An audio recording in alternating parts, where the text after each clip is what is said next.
இப்பொழுது நம்முடைய ஏர் மொரிஷியஸுடைய சேர்மன் மாவடி வெங்கடசாமி வருகை தந்திருக்கிறார்.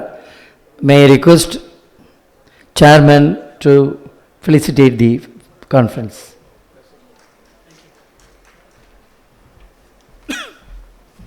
Thank you. Yellorum Vanakam. Let me start, in case I don't have an opportunity to do so later on, to thank the Madras Development Society and the government of Tamil Nadu for bringing me here. As the last speaker, it is also my duty to congratulate and recognize the hard work done by Dr. Sampath. I know he has been doing a great job. I was in Durban for the Tamil Economic Conference. We saw him in Mauritius many, many times. And indeed, the achievement of the 2 days of this summit is remarkable. And congratulations, Dr. Sampath, again. In 1856, more than 165 years, my great-grandfather on my dad's side left Chennai at the age of 16 as an indentured laborer. He was from Bangalore. And on my mom's side, my great-grandfather was from Madurai. So 160 years after, I am standing in front of you in Chennai to receive the award of Crown Jewel of World Tamils. I dedicate, therefore, this award to my 2 great-grandfathers who came from this part of India.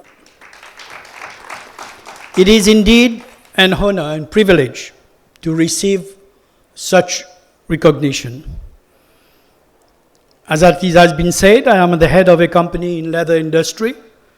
I have been president of the Mauritius Chambers of Commerce and Industry for many years, and working closely with both the Confederation of Indian Industry and the Federation of Chambers of Commerce and Industries of India. I am currently the president of COMESA Business Council, which is the regional economic community of some 21 countries in Africa, and also the current vice president of the Africa Business Council, which is the voice of the private sector of the African Union. I am also currently a board member of the Economic Development Board of Mauritius, working closely with the Ministry of Finance. Since 2 years, I am the chairman of Air Mauritius, which is the national carrier of Mauritius, and I'm pleased to announce that we have recently announced the resumption of a weekly flight to Chennai. This will surely help in the economic, cultural, and social relations, not only between South India and Mauritius, but also it connects South India, Chennai, with Reunion Island, and also South Africa, where we are flying a daily flight. And we also connect with Kuala Lumpur, which is our hub in Asia.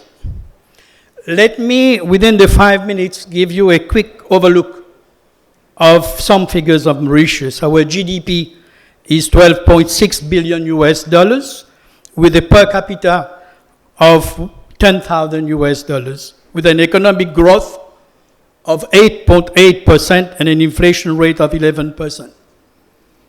In 2030, we target a high-income economy with a GDP per capita of over $20,000 US. This will be achieved with investment in pharma, in green energy, and in silver economy. Our corporate tax and VAT is 50%. There is no exchange control. There is no capital gain tax, and you can own 100% of your company without any obligation to have a local partner. We have a business and conducive, friendly environment. We have developed our infrastructures with the help of India, and we are still investing in port, in airport, road transportation.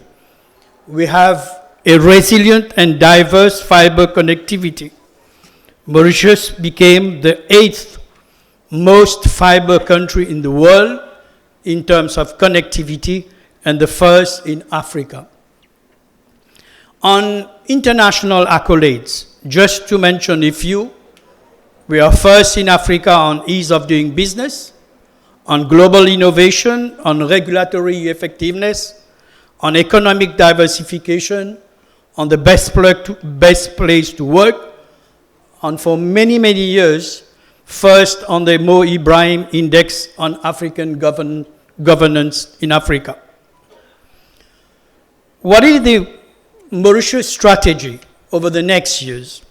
Accelerate established sectors like sugarcane, textile, fishing, hospitality, real estates, and financial hub. Diversify investment in high growth sectors, and this is where we are expecting a major contribution from India, and particularly the southern India: medical, pharmaceutical, green energy, and transportation. On innovation through high-tech fields like biotechnology, fintech, artificial intelligence. A speaker just before mentioned about artificial intelligence, research and intelligence, regional headquarters in Africa. Let me touch some investment opportunities through new growth poles in textile and apparel, in high-end spinning and weaving, in light engineering on metal fabrication, printing and packaging, in agro-processing, in sugar, vanilla, tea, alcoholic beverages, frozen and seafood processing, in green technologies, in recycling and renewable energy, in electronics, notably in medical appliances. Among the investment and trade incentives, I can mention very few before concluding. There is 3% only corporate taxes on profits derived from exports of goods. There is no import duties on equipment and raw materials. There is no export duties in Mauritius. 50% reductions in port charges on export. And listen to this carefully: 8 years income tax holiday period in high-tech products, that is electronics, high-precision components, optical products, OEM, and technical textiles.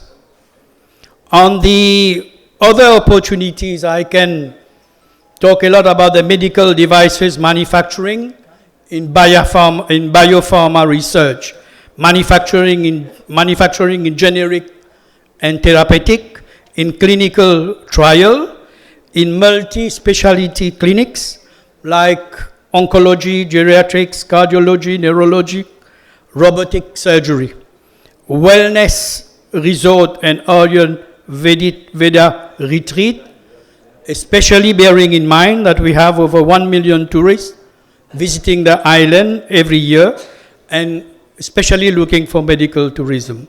On these notes, let me tell you Mika Nandri.